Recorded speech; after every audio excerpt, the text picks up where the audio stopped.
Bienvenidos a la dosis de ciencia, tu cuota noticiosa y científica de la semana. Hoy, como vemos, estrenamos una nueva etapa de la dosis titulada Peruanidad. Exploraremos desde la óptica de diversas disciplinas científicas una serie de temas que sacan lustre a este complejo concepto y sentimiento. Entre los 1900 y 6000 metros de altura sobre el nivel del mar, en la ceja de selva cusqueña, un complejo arquitectónico y natural de más de 37.000 hectáreas concita no solo la atención de la comunidad científica mundial desde su descubrimiento a inicios del siglo pasado, sino también despierta un orgullo de los peruanos por el nivel de sofisticación y articulación con la naturaleza que desplegaron los antiguos peruanos en el lugar. En este programa hablaremos con José Bastante, arqueólogo, director del Parque Arqueológico de Machu Picchu, Ernesto Escalante, biólogo, jefe del Santuario Histórico de Machu Picchu, y el doctor Rafael Aguilar, ingeniero y docente PUC, director del Grupo de Investigación Ingeniería y Patrimonio. Con ellos discutiremos las formas en que los antiguos peruanos aprovecharon con visión científica y planificación las irrepetibles e inmejorables condiciones naturales que ofrecía Machu Picchu para el florecimiento de su cultura. La Yacta de Machu Picchu es probablemente el centro más importante de esta zona, cabeza de lo que es Pichu y Vilcabamba. Es un centro político, administrativo y religioso de los incas que funge de nexo entre los Andes y la Amazonía. Son más de 37.000 hectáreas, dentro de las cuales tenemos una enorme diversidad de ecorregiones y aproximadamente 60 monumentos arqueológicos y más de 300 kilómetros de caminos prehispánicos que interconectan todo. Los antiguos peruanos han escogido este lugar por varios factores, pero uno de los que creemos es precisamente porque existía toda esta complejidad de flora y fauna que podían encontrar en la zona, ¿no? Estos son lugares planificados, los caminos y los más de 60 monumentos en el ámbito del santuario parque y en general, en todos lados, son planificados, y la planificación no demora un mes. La planificación es varios meses, si no es años. Nosotros ahora pensamos que el desarrollo o la arquitectura se tiene que realizar en un terreno plano. Es decir, generalmente lo que se hace, si tengo un terreno irregular, es aplanarlo para luego hacer la edificación. Los incas, por lo menos en esta etapa, no hacían esto. Se acomodaban a todo lo que la morfología del terreno les daba. Es muy interesante cómo se aplican las técnicas de ingeniería moderna para intentar entender cómo son los procesos constructivos de nuestros antepasados. En general, esto representa diversos retos, porque primero se han utilizado materiales que son desconocidos, son muy difíciles de caracterizar, ¿no? Segundo, ha habido una acumulación de daño en el tiempo, y normalmente es un daño escondido para los ojos. Entonces eso implica el uso de técnicas especiales para identificarlo. Los incas fueron unos maestros trabajando con la piedra, y todavía en la actualidad se utiliza el sistema de construcción denominado mampostería de piedra, ¿no es cierto? Que nosotros lo hemos simplificado porque utilizamos interfaces de cemento o de morteros en base a cemento para unirlos. Pero ellos lograron manejar la piedra pues con una capacidad asombrosa, ¿no? Tenían este sistema de juntas secas y con encastres pues casi perfectos, ¿no?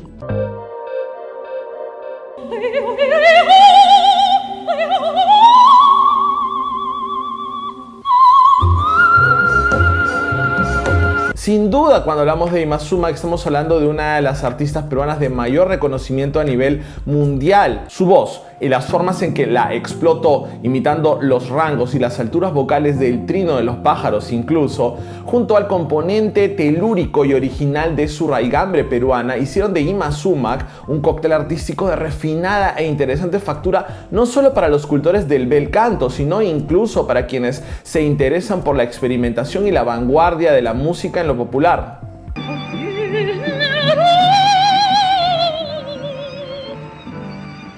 Es por todo ello y más que hoy conversaremos con dos especialistas desde la ciencia que explican la complejidad detrás de la voz privilegiada de nuestra célebre Irma Sumac. Empezaré diciendo que la voz humana pues, es el instrumento más bello que tenemos, pero de repente el más difícil de tocar, ¿no? Está constituido por tres partes importantes. Un aparato respiratorio, que es el que nos da el aire para que nosotros podamos emitir la voz. La segunda parte de este instrumento vocal recién es el famoso aparato fonador, que aquí sí está constituido por la laringe y las cuerdas vocales, ¿no? Y la tercera parte o componente de este instrumento vocal es el aparato resonador. Este aparato resonador lo que nos va a permitir es amplificar y transformar el sonido, o sea, ponerlo más bonito, por decir así. Hablemos ahora de las cuerdas vocales. ¿Qué las hace tan preciadas para un cantante? Bueno, las cuerdas vocales son músculos, como decíamos anteriormente, que es un músculo que se llama cricoaritenoideo. Este músculo está como forrado, para que más o menos me entiendan, por una membranita. Y este músculo pues tiene diferentes extensiones. Son un par de músculos que vienen más o menos así en forma de V, ¿correcto? Entonces estos tienen su extensión. La potencia de la voz, por ejemplo, va a depender mucho de la longitud de las cuerdas vocales, de la extensión de las cuerdas vocales, ¿no? Y también va a depender mucho de la tensión que tenga esta cuerda. Nosotros expiramos y la fuerza del aire hace que estas cuerdas vocales vibren de tal forma que emiten un sonido, ¿no? ¿Qué hace entonces tan especial el desempeño vocal de la soprano Irma Sumac? ¿Con qué se come aquello de que alcanzaba las 5 octavas? ¿Qué demonios es una octava? La octava tiene que ver con intervalos. Se refiere a un intervalo, al octavo intervalo, y los intervalos son la distancia que hay entre dos notas, básicamente. Nosotros le ponemos números. Entonces, la distancia que hay de do a re tiene un intervalo, le ponemos un nombre, en este caso segunda mayor, etc. Do, re, mi, fa, sol, la, si. Cuando volvemos al otro do, se dice que cerramos la octava, corresponde al octavo grado. En este extremo de las cosas, ¿qué significa entonces ser soprano? A partir de ahí podemos distinguir diferentes rangos, tesituras de voces que le ponemos también nombrecitos para que sea más fácil distinguirlos. Soprano, contralto, tenor, bajo y luego los intermedios, barítono, mezzosoprano. En nuestro caso, estamos hablando de una cantante soprano, pero que va más allá de la extensión del soprano. Se calcula pues que Irma Sumac más o menos tenía un rango que iba desde un Mi2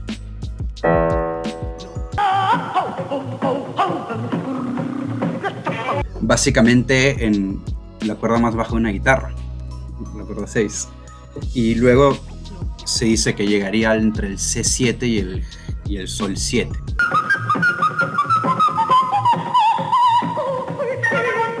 Notas bastante altas. Así como no hay una gramática definitiva para escribir la palabra, tampoco hay una receta única para preparar este plato, pero el ceviche, lo sabemos bien, es por antonomasia una magistral y compleja obra de teatro con una escenografía mínima y un reparto reducido. Pescado, limón, ají, cebolla son los actores principales y cada uno por su lado tiene, digamos, un desempeño humilde, pero juntos, potenciados, se vuelven brillantes con una capacidad de volver inolvidable cada bocado en nuestro paladar. Hoy, en la dosis de Ciencia Peruanidad, hablamos sobre el buque insignia de la cocina peruana con los investigadores de la Universidad Nacional Agraria La Molina, Eduardo Morales Soriano, ingeniero en industrias alimentarias con maestría en ciencias agropecuarias, y Roberto Ugascarro, ingeniero agrónomo con maestría en agricultura ecológica. El ácido, ¿no? El ácido es un sabor, ¿no?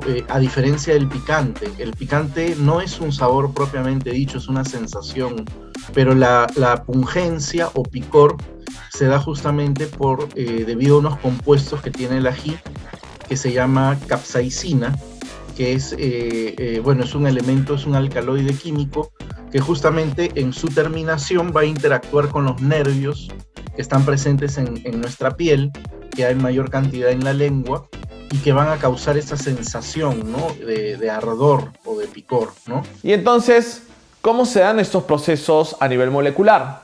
Ahí no ocurre un tratamiento térmico que a veces lo relacionamos más con un proceso de aplicación de calor. La alta acidez lo que provoca también es hay dos cosas fundamentales, ¿no? La proteína del pescado, ¿no? Se desnaturaliza. Ese es el proceso técnico, una desnaturalización de la proteína. Eso es lo que hace que cambie la textura, ¿no? Porque uno se da cuenta, ¿no? Cuando recién está fresco el pescado y de ahí lo sumergen en el limón, pasado un tiempo, al menos comienza con la parte superficial a medida que va penetrando el limón. Y hay cambios en la textura del pescado no es igual. Y la segunda razón del limón, debido a la alta acidez, es que es una barrera grande contra el crecimiento de microorganismos, ¿no? Entonces eso permite que nosotros consumamos tranquilamente el ceviche. ¿En qué medida el ají suma sabor? ¿Su picor es la única funcionalidad en el plato de ceviche? Estas sustancias despiertan en el organismo humano una reacción frente a una agresión. El cuerpo lo toma como una agresión ligera y vienen una serie de procesos fisiológicos, ¿no? Te puede subir la temperatura, sudas, la nariz y los ojos empiezan a lagrimear, y toda esa experiencia que también ha sido estudiada por psicólogos que le han llamado una especie de masoquismo benigno, ¿no? Es algo que nos hace un poquito de daño, pero es placentero hasta cierto nivel, y muchas personas, por supuesto, tienen un aguante y un nivel de resistencia muchísimo mayor. Algo que también mencionaron los entrevistados es que nuestra apreciada biodiversidad también debe ser protegida desde el ceviche. En la medida en que cocineros y comensales comiencen o continúen trabajando y consumiendo diversas variedades de ajíes, de pescados, en vez de abusar de especies como la corvina o el lenguado, por ejemplo. Como vemos, la sencillez del ceviche encierra una inusitada complejidad y da pie a seguir hablando sobre sus insumos, por lo que próximamente retomaremos el tema de los ajíes peruanos desde la esquina de la ciencia, como siempre. En 150 gramos de peso promedio, una papa encierra buenas cantidades de potasio, más incluso que una banana, además de proporciones importantes de calcio, vitamina C, vitamina B, así como carbohidratos complejos llenos de micronutrientes, libres de grasas, colesterol, sodio y azúcares. Pero este tubérculo natural de nuestro país es además un trozo de historia viva que sigue tejiéndose en nuestro territorio. Por eso es que hoy en la dosis de ciencia hablamos sobre el milenario cultivo que no solo ha alimentado a los antiguos peruanos que la domesticaron hace más de 8.000 años, sino que además ha salvado al mundo más de una vez de la hambruna. Es así que hoy en la dosis de ciencia hablamos con la ingeniera Selfia Obregón, directora ejecutiva del Centro de Innovación Productiva y Transferencia Tecnológica CITE, PAPA, y con el PhD William Roca, experto en fisiología celular y citogenética de plantas, profesor visitante de la Universidad Nacional Agraria La Molina y consultor externo del CIP. ¿Por qué es importante la papa? Primero, porque es un alimento de primer nivel. Segundo, porque este hecho fue reconocido por los pobladores andinos hace también ya, yo diría, unos 2.000 años o un poco más. La papa acumula algunos minerales en cantidades muy representativas y más altas, por ejemplo, que la yuca, por decir, ¿no? Estamos hablando de calcio, magnesio, potasio, ¿no? Pero también, bueno, obviamente el compuesto más rico es el almidón. Pero también la papa tiene antioxidantes, muy rica en antioxidantes. Lo que no lo tienen otros cultivos parecidos, ¿no? No solamente se come el interior, el almidón, pero realmente debes comerla completa, con la cáscara. Y es allí donde se encuentran, donde se acumulan, por ejemplo, estos minerales que estamos hablando y también algunos antioxidantes. De hecho, la papa ha sido uno de los principales, o acaso el principal aporte peruano a la alimentación de la humanidad. Un poquito más allá, 1650, los primeros récords de salida de la papa del territorio andino, del Perú a Europa. Colombia, Cartagena, India, Colombia, ya se sembraba papa para entonces, ¿no?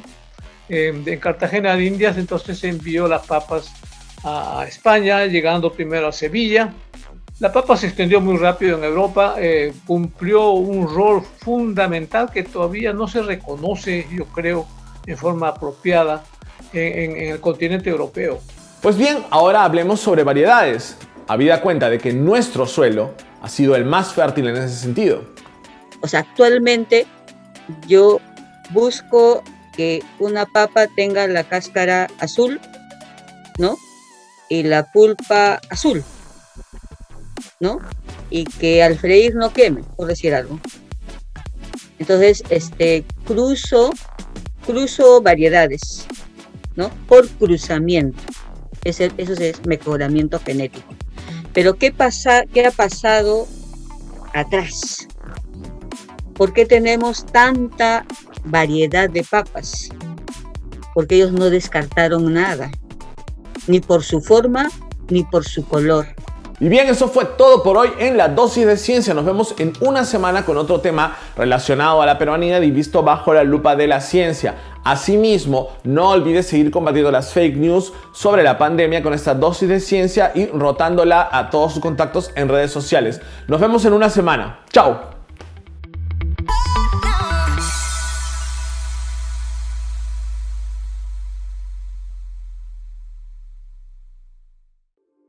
Bicentenario del Perú, 2021.